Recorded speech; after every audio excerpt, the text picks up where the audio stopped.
സർവസ്തുതിയും അവൻ എല്ലാറ്റിനും കഴിവുള്ളവനാണ് എന്ന് പറയുന്നു. അപ്പോൾ ഇതൊക്കെ അള്ളാഹുവിൻ്റെ ഏകത്വം സൂചിപ്പിക്കുകയാണ്.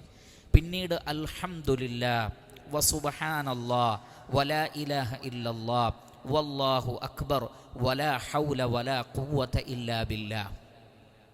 അപ്പോൾ വളരെ ഗംഭീരമായ അള്ളാഹുവിലേക്ക് ഏറ്റവും ഇഷ്ടപ്പെട്ട അദ്കാറുകളൊക്കെ ഇതിൽ വന്നു. ഒന്ന് ലാ ഇലാഹ ഇല്ലല്ലാഹ് അതിൻ്റെ പൂർണ്ണ രൂപത്തിൽ, വഹുവ അലാ കുല്ലി ഷൈഇൻ ഖദീർ വരെ. പിന്നെ അഹബ്ബുൽ കലാമി ഇലല്ലാഹ് എന്ന് പറഞ്ഞത് സുബ്ഹാനല്ലാഹ് അൽഹംദുലില്ലാഹ് ലാ ഇലാഹ ഇല്ലല്ലാഹ് അല്ലാഹു അക്ബർ. ലാ ഹൗല വലാ ഖുവത ഇല്ലാ ബില്ലാ എന്നുള്ളത് കൻസുൻ മിനൽ ജന്ന എന്നാണ്, സ്വർഗത്തിലൊരു കൻസാണ് ലാ ഹൗല വലാ ഖുവത ഇല്ലാ ബില്ലാ. ഗംഭീരമായ ദിക്റാണ്. ഈ ദിക്റുകൾ കൂടി പറഞ്ഞിട്ട് സുമ്മ ഖാല, എന്നിട്ട് പറയാണെന്ത്, ഇതൊക്കെ പറഞ്ഞിട്ട്, ഇതൊക്കെ വസീലയാണ്, എന്നിട്ട് പറയാണ് അല്ലാഹുമ്മ ഗ്ഫിർലി, അല്ലാഹുവേ നീ എനിക്ക് പുറത്തു തരണേ റബ്ബേ.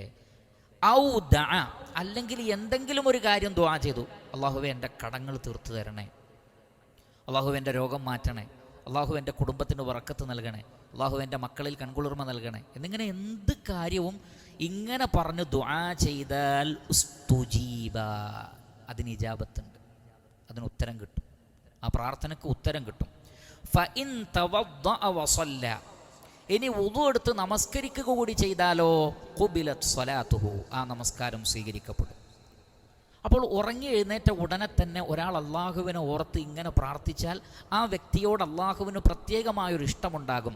കാരണം അള്ളാഹു സുബ്ഹാനഹു വ തആല ഒന്നാമത്തെ ആകാശത്തേക്ക് ഇറങ്ങി വരുന്ന സമയം കൂടിയാണത്.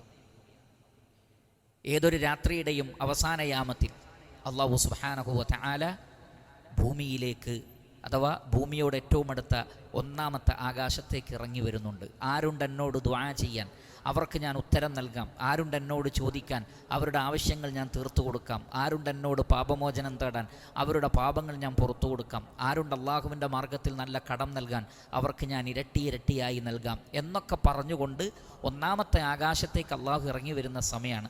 ആ സമയത്ത് ഉറങ്ങി എഴുന്നേറ്റ ഉടനെ തന്നെ ഒരാൾ ലാ ഇലാഹ ഇല്ലല്ലാഹ് എന്ന് പറയുമ്പോൾ അള്ളാഹുവിന് ആ അടിമയോട് വലിയ ഇഷ്ടമാവുകയാണ്. പിന്നീട് ഈ അദ്കാറുകളൊക്കെ പറയുമ്പോൾ ആ അടിമയോട് റഹ്മാനായ റബ്ബിന് കൂടുതൽ കൂടുതൽ ഇഷ്ടമാവുകയാണ്. കാരണം അള്ളാഹു പറയുന്നത് ഫദ്കുറൂനി അദ്കുറുക്കും, നിങ്ങൾ എന്നെ ഓർത്താൽ ഞാൻ നിങ്ങളെ ഓർക്കാം എന്നാണ്. അപ്പം നമ്മൾ അള്ളാഹുവിനെ ഓർക്കുമ്പോൾ അള്ളാഹു തീർച്ചയായും നമ്മെ ഓർക്കും.